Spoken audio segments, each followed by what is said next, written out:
أعوذ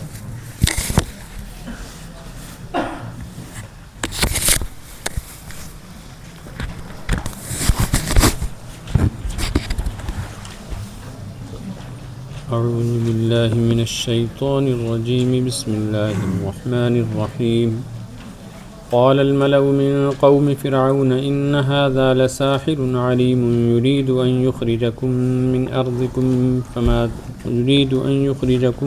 أرضكم فماذا تأمرون قالوا أرجه وأخاه وأرسل في المدائن حاشرين يأتوك بكل ساحر عليم وجاء السحرة فرعون قالوا إن لنا لأجرا إن كنا نحن الغالبين قال نعم وإنكم لمن المقربين قالوا يا موسى إما أن تلقي وإما أن نكون نحن الملقين قال ألقوا فلما ألقوا سحروا أعين الناس واسترهبوهم وجاءوا بسحر عظيم وأوحينا إلى موسى أن ألق عصاك فإذا هي تلقف ما يأفكون فوقع الحق وبطل ما كانوا يعملون فغلبوا هنالك وانقلبوا صاغرين وألقي السحرة ساجدين قالوا آمنا برب العالمين رب موسى وهارون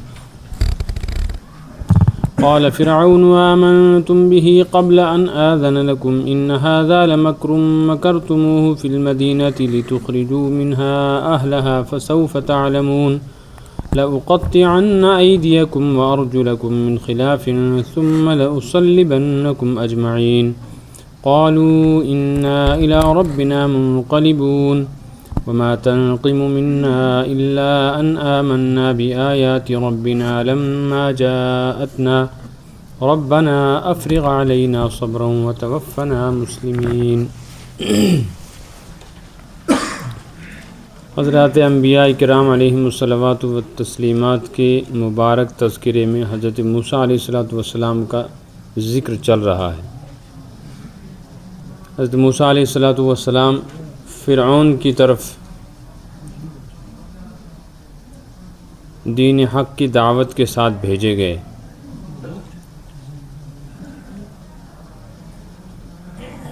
تو حضرت موسیٰ علیہ السلام نے دربار میں آ کر فرعون کو کہا انی رسول من رب العالمین، میں کائنات کے رب اور مالک کا بھیجا ہوا رسول اور نبی ہوں، میری اتباع کرو، اور میں جو کچھ کہتا ہوں حق کہتا ہوں، ناحق نہیں کہتا. اس پر ان کو تعجب ہوا تو شروع میں اسے مذاق لگا، اس لیے کہنے لگا کہ اگر حق پر ہو اور نبی ہو تو کوئی ایسا معجزہ کر کے دکھاؤ جس سے پتہ چلے کہ نبی ہو. تو حضرت موسیٰ علیہ السلام نے اپنا عصا ڈالا، یہ سانپ بن گیا. پھر اپنا ہاتھ آستین میں ڈال کے نکالا تو وہ چمکنے لگا. یہ دونوں معجزے آپ کو کوہ طور کے پاس دیے گئے تھے جب نبوت سے سرفراز کیا گیا، اس کا ذکر پہلے آ چکا ہے. اس پر فرعون پریشان ہوا، لیکن اس شاطر نے فوراً شور کر دیا کہ یہ تو جادو ہے، اور یہ جادو کے ذریعے سے اصل میں ہمیں ڈرانا چاہتا ہے، اور یہ چاہتا ہے کہ ہمیں ڈرا کر ہمیں اپنا فرما بردار بنائے اور ہمیں یہاں سے یہ جلا وطن کر دے گا، اور سوچتا ہے کہ پھر اس ملک پہ میں حکومت کروں گا. گویا یہ سب چیزیں اقتدار کی تلاش میں ہیں، اس کی حوث میں ہیں، باقی کوئی اللہ کا پیغام ہے نہیں. اس لیے مشورہ کیا آپ نے درباریوں سے کیا کرنا چاہیے. تو دربار والوں کے اور اس کے درمیان میں جو مشورہ ہوا اس رکوع میں وہ ساری تفصیل ہے، سنتے جائیں دیکھتے جائیں. قال الملأ من قوم فرعون، قوم فرعون کے جو سردار لوگ تھے انہوں نے کہا، ظاہر ہے پوچھا ہوگا تب کہا، کیا کہا؟ ان ھذا لساحر علیم، یہ بڑا جاننے والا جادوگر ہے، چھوٹا موٹا جادوگر، علیم بڑا ماہر ہے، خوب جاننے والا ہے جادو کو. تو پتہ نہیں 8-10 سال کہاں رہا ہے اور وہاں رہ کر اس نے جادو سیکھا ہے. اور یہ جو جادو اس نے دکھایا ابھی اس کا مقصد کیا ہے؟ یرید ان یخرجکم من ارضکم، یہ نکالنا چاہتا ہے تم کو تمہاری زمین سے، انہیں جلا وطن کر کے پھر یہاں حکومت کرنا چاہتا ہے۔ یہ بدگمانی اور بدزنی پھیلانے کی کوشش کی۔ فماذا تأمرون، فرعون نے کہا پھر تمہاری کیا رائے ہے، کیا کرنا چاہیے؟ سزا دے دینی چاہیے؟ انہوں نے کہا نہیں، ایسے سزا دینے کا کوئی فائدہ ہی نہیں ہے، چونکہ اس نے کچھ نہ کچھ کرتب تو دکھایا ہے نا، جس کو یہ کیا کہتا ہے، معجزہ، اور آپ کہتے ہو جادو، تو لوگوں کو پتہ لگنا چاہیے کہ یہ جادو ہی ہے۔ اس کے لیے آپ ارجہ و اخاہ، موسیٰ کو اور ان کے بھائی کو تھوڑی مہلت دیں۔ مہلت کا مطلب ہے ایک دم سزا نہ دیں۔ وارسل فی المدائن حاشرین، مدائن مدینہ کی جمع شہر مراد ہیں، اور جو ملک کے شہر ہیں وہ ارسل بھیج دیجئے ان میں حاشرین، جمع کرنے والے، اعلان کرنے والے کچھ لوگ بھیجیے، اعلان کروائیے کہ لوگ سب کے سب کہاں ہو جائیں، جمع کسی میدان میں، اور ساتھ ساتھ یہ اعلان بھی کریں کہ جو جادوگر ہیں وہ آ جائیں۔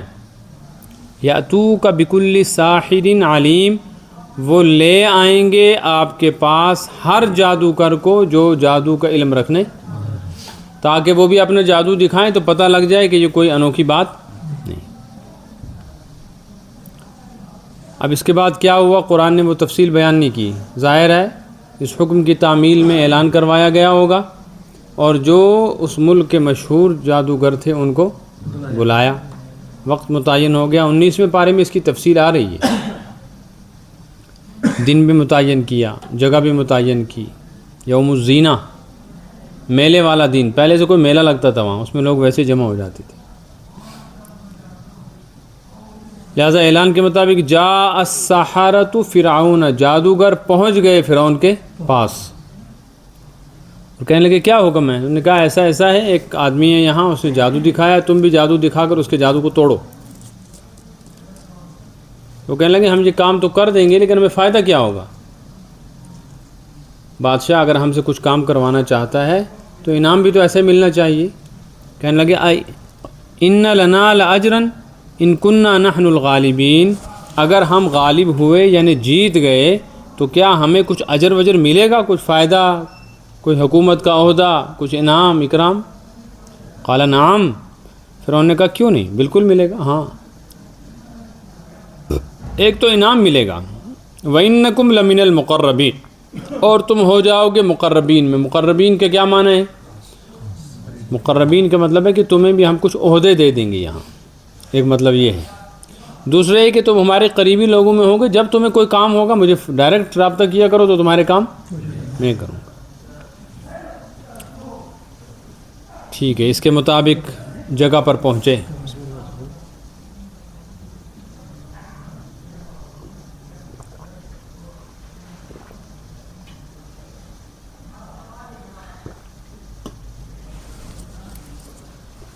جس جگہ دکھانا تھا جادو، ان جادوگروں نے اس میدان میں پہنچے، رعایا بھی جمع ہوئی، فرعون بھی آیا۔ قالوا یا موسیٰ، اب جب جادو دکھانے کا وقت آیا تو ان جادوگروں نے حضرت موسیٰ علیہ السلام کو دیکھا تو شروع میں یہی سمجھے کہ یہ بھی کیا ہے، شروع میں یہی سمجھے تھے، لیکن حضرت موسیٰ علیہ السلام کی وجاہت، صورت، نبوت کا نور، یہ چیزیں جو تھیں نا یہ کچھ اثر ڈال رہی تھیں ان پر، اس لیے دل میں پہلے ہی کچھ روب بیٹھا ہوا تھا۔ تو ادباً کہنے لگے کہ چلیے جب ہمارا آمنا سامنا ہو گیا ہے تو اب آپ چونکہ بزرگ ہیں تو آپ بتائیں، چونکہ آپ کے دربار سے، فرعون کے دربار سے یہ بات نکلی ہے کہ آپ ساحر علیم ہیں، ماہر ہیں، اس کا مطلب ہے کہ ہم سے بھی زیادہ، تو استاد کو چیلے جو ہوتے ہیں نا وہ اس کا لحاظ کرتے ہیں، تو یہ نالائق سمجھے کہ شاید یہ بھی جادوگر ہے تو ہم چیلے ہو گئے الیاذ باللہ، اور یہ کیونکہ اس وقت تو ان کا یہی نظریہ تھا، ورنہ وہ ایسی حماقت نہ کرتے۔ اسے کہنے لگے اما ان تلقی و اما ان نکون نحن الملقین، اب بتلائیں شروعات آپ کریں گے کہ ہم کریں، پہلے آپ ڈالیں گے یا؟ ان کو کیا معلوم تھا کہ کیا ڈالنا ہے؟ اصل میں بات طے ہوئی تھی پہلے ہی کہ ان نے اپنا عصا، اپنی لاٹھی پھینکی ہے اور اس کا کیا بنایا ہے؟ سانپ، تو یہی تیاری کر کے آئے تھے۔ وہ بھی اپنے ہاتھ میں لاٹھیاں لائے تھے، رسیاں لائے تھے۔ دوسری بات یہ ہے کہ اس زمانے میں جادو کا رواج عام تھا، اور سانپ کے بارے میں پہلے ہی میں نے بتایا کہ میں نے کہیں تفسیر میں پڑھا ہے کہ مصر والوں کے نزدیک سانپ مقدس جانور سمجھا جاتا تھا، جیسے ہندوستان کے ہندو گائے کو ماتا کہتے ہیں، تو وہ سانپ کی پوجا کرتے تھے کہ سانپ کو اہمیت دی جاتی تھی۔ آج بھی ہندوستان میں ایک قوم ہے جو سانپ کو مارتی نہیں ہے، سانپ کو نہیں مارتے وہ، سانپ کو مارنا نہیں چاہیے۔ ان کے یہاں تصور ہے کہ اگر کسی نے سانپ کو مار دیا ہمارے خاندان کا، تو بس اس کو کوئی نہ کوئی آفت اس کی آتی ہے، سانپ کا ہمارا کچھ رشتہ ہے خاندانی۔ کشمیر میں بھی وہ لوگ ہیں اور راجستھان وغیرہ کے علاقے میں۔ قال القوا، حضرت موسیٰ علیہ السلام نے فرمایا ڈالو، تم ڈالو پہلے۔ اب یہاں سوالات ہیں۔ ایک سوال یہ ہے کہ حضرت موسیٰ علیہ السلام کو معلوم تھا کہ یہ کیا دکھائیں گے اب؟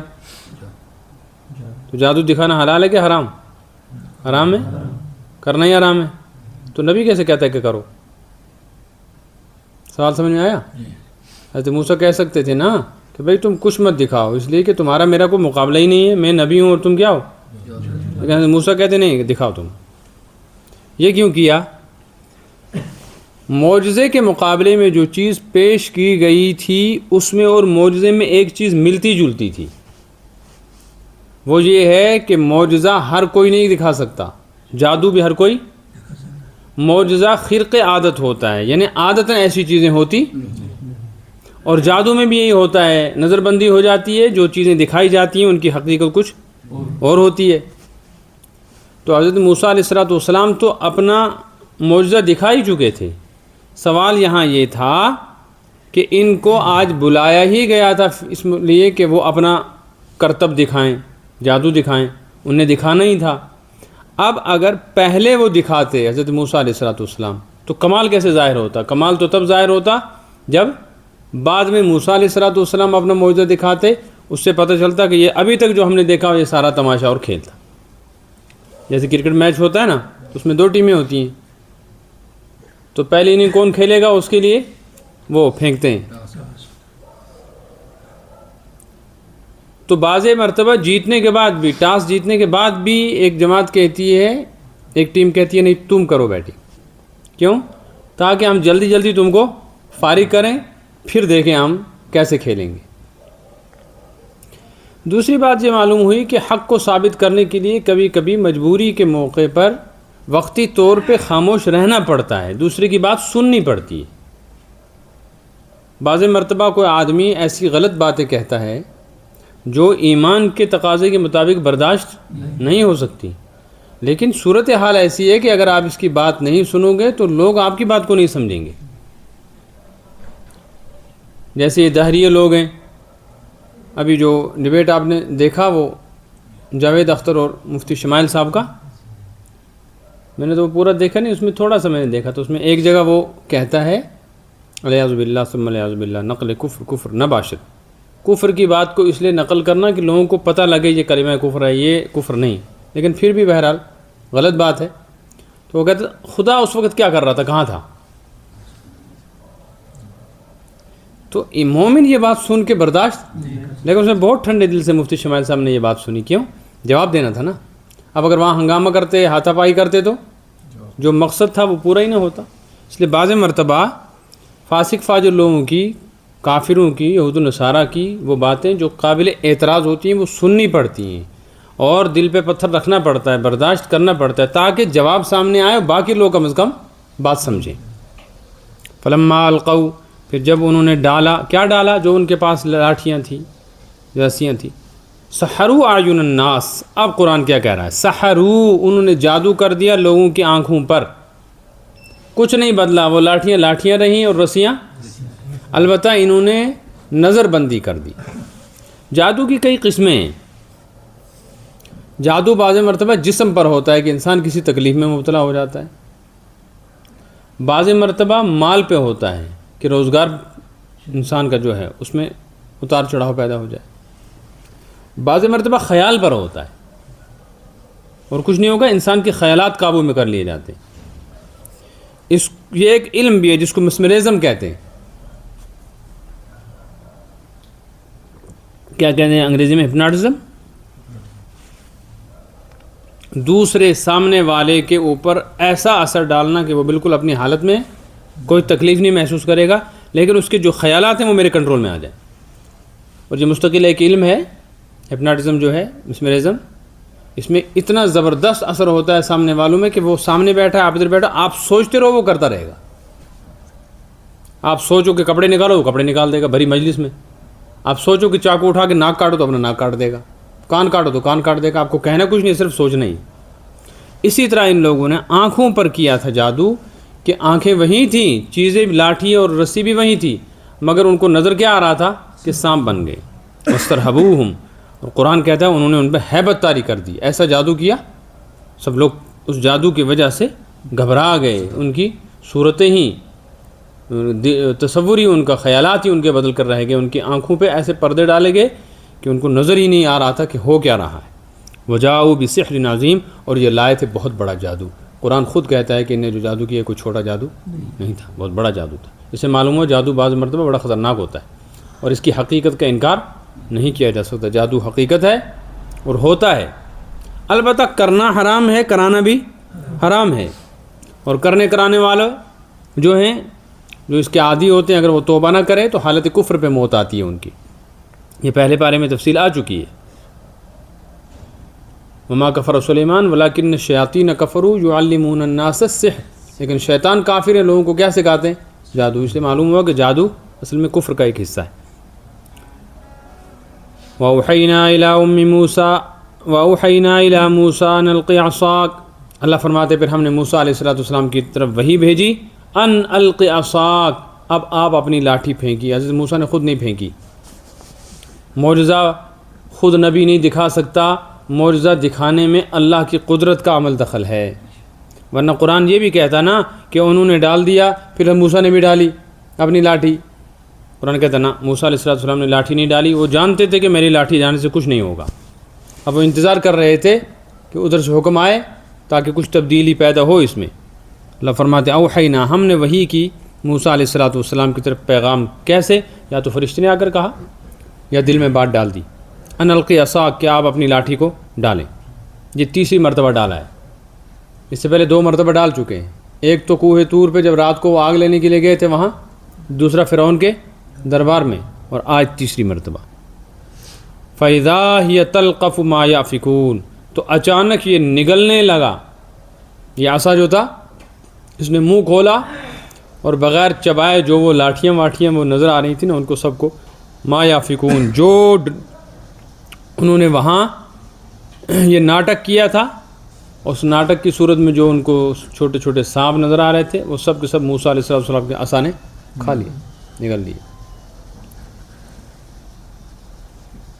یہاں یہ بات بھی سمجھنی چاہیے کہ حضرت موسیٰ علیہ السلام کے ہاتھ میں جو عصا تھا نا، وہ جب ہاتھ میں تھا تو لاٹھی، لکڑی، اور جب وہ زمین پہ پھینکا تو اس وقت وہ لکڑی نہیں رہا، اس کی حقیقت بدل گئی. وہ کیا بن گیا؟ اس سے معلوم ہوا چیزوں کی حقیقت بدلتی ہے، چیزوں کی حقیقت بدل سکتی ہے.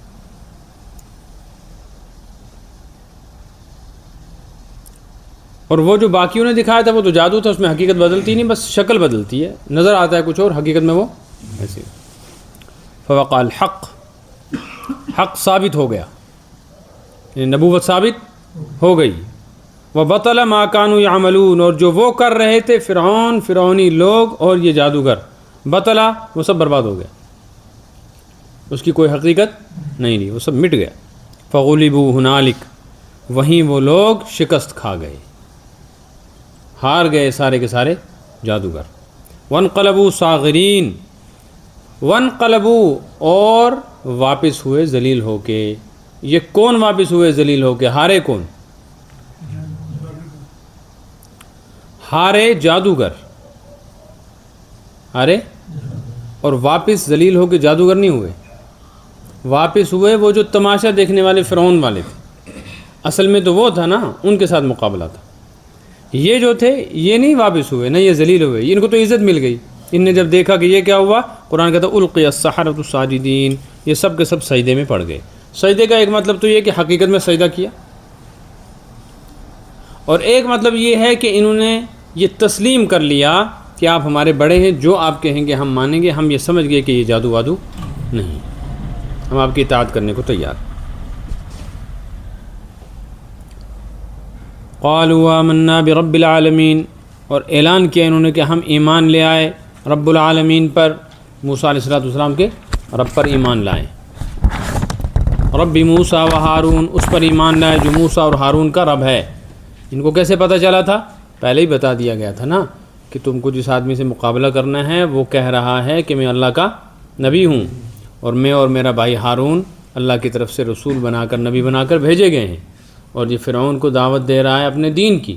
یہ باتیں تو معلوم تھیں، اور ممکن ہے کہ جب یہ سارا معاملہ ہوا ہو تو اچانک یہ پریشان ہو گئے جادوگر کہ ہمارے جادو کا کیا ہوا، ہم تو آج تک بڑے ماہر جادوگر سمجھتے تھے اپنے آپ کو۔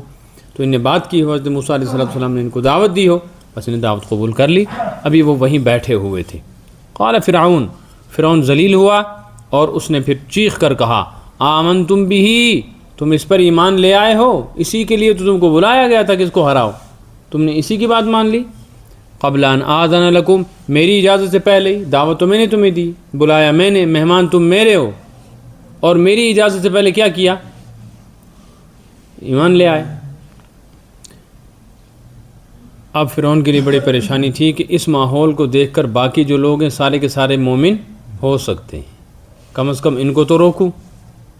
اس کے لیے اس نے فوراً چیخ کر اعلان کیا ان ھذا لمکر مکرتموہ فی المدینہ، اصل میں اب مجھے سمجھ میں آئی، تم ہو سارے جادوگر، یہ تمہارا بڑا ہے اور تم اس کے چھوٹے ہو، اور میرے پاس آنے سے پہلے تم پہلے ساز باز کر کے آئے ہو کہ ایسا ایسا کریں گے۔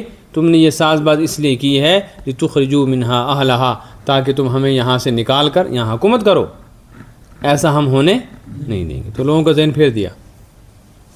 یہ ہوتے ہیں کمینہ صفت لوگ، شریر قسم کے لوگ، وہ جب سمجھتے ہیں نا کہ ہماری پارٹی کم ہو رہی ہے تو صحیح کو اور حق کو غلط ثابت نہیں کر سکتے، باطل ثابت نہیں کر سکتے، تو غلط فہمیاں پھیلاتے ہیں۔ فسوف تعلمون، اب تم کو پتہ چلے گا، کہ اب بتاؤں گا تم کو میں، ابھی تک تمہیں کہہ رہا تھا تم کو انعام دوں گا، اب بتاؤں گا سزا کیا ملے گی۔ لأقطعن أيديكم وأرجلكم من خلاف، میں تمہارے ہاتھ پیر کاٹ دوں گا، وہ بھی الٹے، دایاں ہاتھ بایاں پیر، یا بایاں ہاتھ دایاں پیر، الٹا مسلح بنا دوں گا، اور اس کے بعد زندہ تمہارے ہاتھ کاٹ کے پیر کاٹ کے لأصلبنکم اجمعین، تم سب کو سولی پر چڑھاؤں گا۔ سب کا مطلب تھا جادوگر بھی، اور حضرت موسیٰ اور حضرت ہارون بھی، جن کی بات مان رہے ہو۔ وہ کہنے لگے کوئی بات نہیں ہے، سولی پر چڑھاؤ گے تو چڑھاؤ، وہ وقت گیا جب ہم انعام ڈھونڈ رہے تھے اور عہدہ ڈھونڈ رہے تھے، ہم سمجھ رہے تھے یہ بھی جادوگر ہیں، ہم بھی کیا ہیں، جادوگر۔ اب پتہ چلا کہ یہ جادوگر تو حق سمجھ میں آ گیا ہے، تو اب موت سے کوئی ڈر ور اللہ پر کیا چیز ہے یہ ایمان، ابھی کیا تھا ابھی کیا ہو گیا۔ ایمان کے لیے آدمی جب دل میں بیٹھ جائے نا تو جان ون کی کوئی قیمت نہیں ہوتی۔ کہنے لگے انا الی ربنا منقلبون، ہمیں تو ویسے بھی رابی کے پاس جانا ہے نا، تم قتل کرو گے تو کہاں جائیں گے، اور تم چھوڑ دو گے تب بھی مر کے کہاں جائیں گے، تو اتنا ہی تو کرے گا نا کہ تو جلدی اللہ کے پاس بھیج رہا ہے، تو کوئی مسئلہ نہیں ہے۔ ما تنقم منا الا ان آمنا بآیات ربنا، تو جو ہم سے بدلہ لے رہا ہے، ہمیں یہ سزا دے رہا ہے، اس کی وجہ یہ ہے کہ ہم اپنے رب پر ایمان لے آئے، ہمیں مومن ہونے کی سزا دے رہا ہے، تو کوئی مسئلہ نہیں۔ اما جاءتنا، ہم پر حق واضح ہو گیا، ہم نے حق کو سمجھ لیا، اس کو قبول کر لیا، اب اگر تم ہمیں اس پر سزا دینا چاہتے ہو دو، تم سے ہم بھیک نہیں مانگیں گے کہ ہماری جان بخشو، اور ہم اپنے موقف سے واپس بھی نہیں پھریں گے، نہ ڈریں گے۔ طمع اور لالچ تو پہلے ہی چھوڑ دی، اور اب خوف بھی ختم ہو گیا۔ پھر کیا ہے؟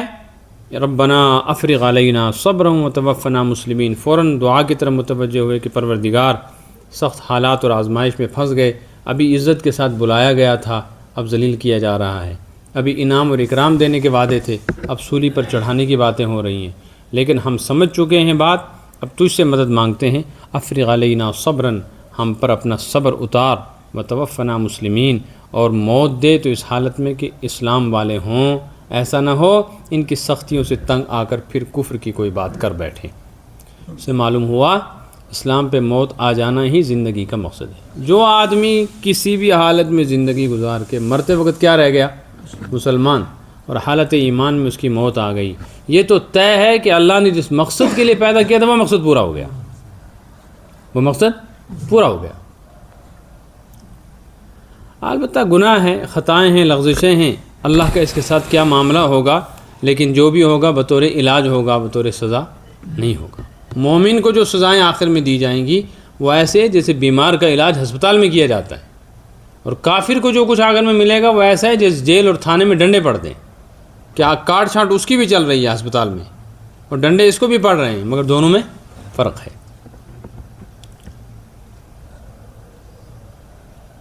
یہاں تک یہ مکمل ہوا مضمون۔ اس کے بعد آگے بھی یہ سلسلہ چل رہا ہے اور تفصیل کے ساتھ کئی جگہ یہ قرآن پاک میں مضمون آیا ہے، انشاءاللہ پھر آگے بات کریں۔ ربنا تقبل منا انت السميع اللهم ربنا آتنا خير الدين والدنيا والآخرة اللهم اشفنا من امراض